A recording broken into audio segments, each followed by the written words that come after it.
Hey everybody, let's go mining. So, what does mining have to do with dog culture? Well, 2 points on that.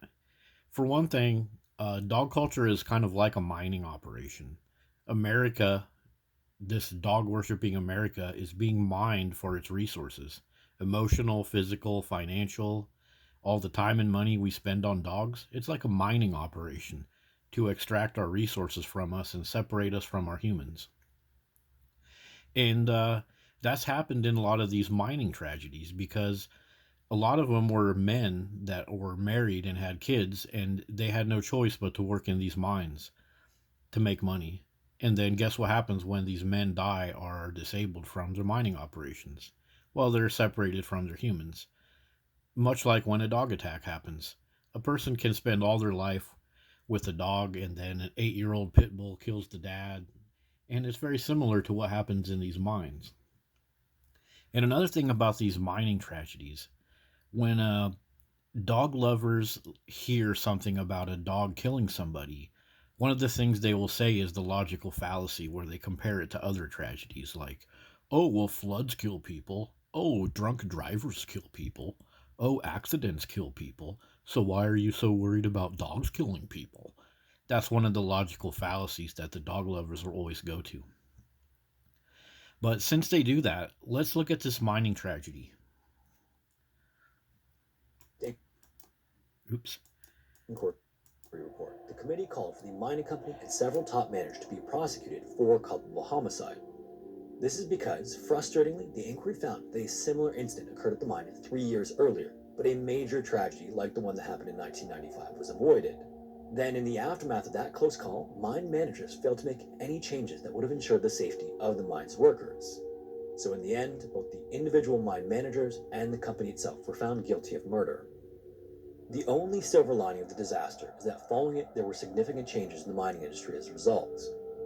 It was the first major mining accident to occur in post apartheid South Africa, and the difference from the most recent previous disaster was striking. Okay, so because of that mining accident, people were actually charged with murder. And one of the reasons they were charged with murder is because previously a mishap happened like this at a mine, but somehow they escaped being killed. So the managers ignored a known safety hazard, and they ended up having to be financially um, responsible for what happened. So the families ended up getting some money, and future miners would have better safety standards. Um, and future miners that ended up getting killed will have better compensation for their family. And they're also incentivizing these managers to provide better safety. So, because, kind of like the guy says in the video, there is a little bit of a silver lining. They improve their methods and they are incentivized to not put these people in so much danger. However, with the dog culture, we don't do that. We watch children get mauled by pit bulls and then we just do a story on it. Oh, we got to figure out if the dog was hurt behind closed doors. Or, oh, we got to figure out if the dog was raised by a reputable breeder.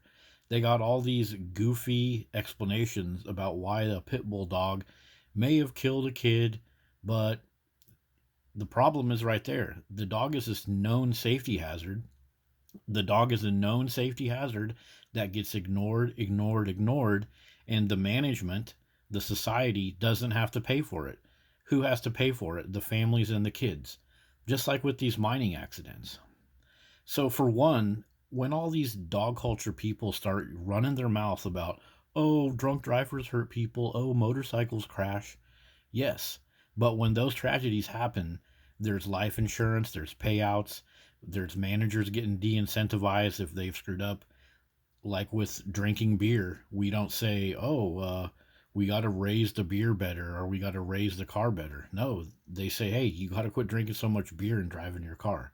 It's a known safety hazard, and there are known repercussions if you violate that safety standard. But when dogs violate safety standards and kill people, we don't make any policy changes or anything. In fact, we use tragedies from dogs to push dog culture more. So dog culture is actually very evil. For example, if you go to YouTube or the internet and you type in this 4-year old killed by pit bull, um, look at this. That's 9 years ago. If you go watch any of these stories, here's one from just 6 months ago.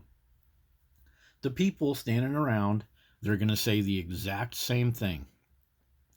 Oh, gee golly, the dog was a great dog up until this happened. Oh, gee golly, we don't understand why this could have happened. Now, that kind of reminds me of the mining story. Hey, that elevator in the mine, here's the mining elevator that fell with all these men in it. Hey, it never fell before. Gee whiz. Let's just install another faulty elevator and keep killing people. No, they're not going to do that. But that's what dog culture does with dogs. They fail to improve any safety standard and they just keep doing stuff like this. How is it that a decade ago and 6 months ago is the same thing? Go ahead and watch any of these videos and notice the blanket statements and the logical fallacies. 4-year old killed by pit bull, mother in shock. Like, how do we have so many results? I know some of them are probably the same kid. Look at this one from 2 years ago. No child neglect charges for parents in Spencer dog mauling. So they're incentivizing people to allow the dog to kill or maim a kid because there's no repercussions. So this mining operation of dog culture, this is like a mine from 1910 that killed people all the time, and they're not even gonna look at that poor kid. They're not even gonna renew any safety standards. Would a mine like that still be running today? No, it wouldn't. There would be protests. Nobody would work there. There would be lawsuits all over the place.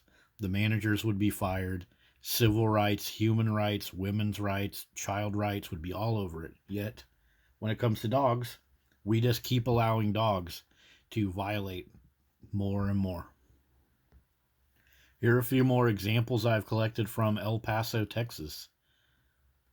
This video from 11 years ago, the doctor talks about how many children come in and he has to stitch their faces back together. That's 11 years ago. So all this time, what changes have been made to protect kids from dogs? None. Let me give you a quick example of how they act, the experts, everything else, how they act after a dog bite happens, or attack or death. Here we go. Sorry about that. There's a whole investigation that goes on. The supervisor's assigned to it. They look to the hows, the whens, the whys, and then we look at what we can do with the employee and through other things to maybe improve processes to try to prevent it from happening again. The dog was. So they're gonna talk to the employee and try to improve processes, and like this is some crazy mystery that they just discovered. We're gonna get together and spend a bunch of resources trying to figure out how a dog could have attacked a person at the animal welfare place. Because the damn thing is a dog. It's a mangy predator mutt. It's built to kill, it's built to fight. That's what it does. And all it takes is some little trigger for it to happen. Yet, go back a decade and people are saying the same thing. Oh, we're going to look and see whereas with when that them those was this. Like, seriously, it's like they're just brain dead. And so all they're doing is mining for resources. And this dog culture mine, is killing people left and right. And it's time for dog culture to wake up and do something about it.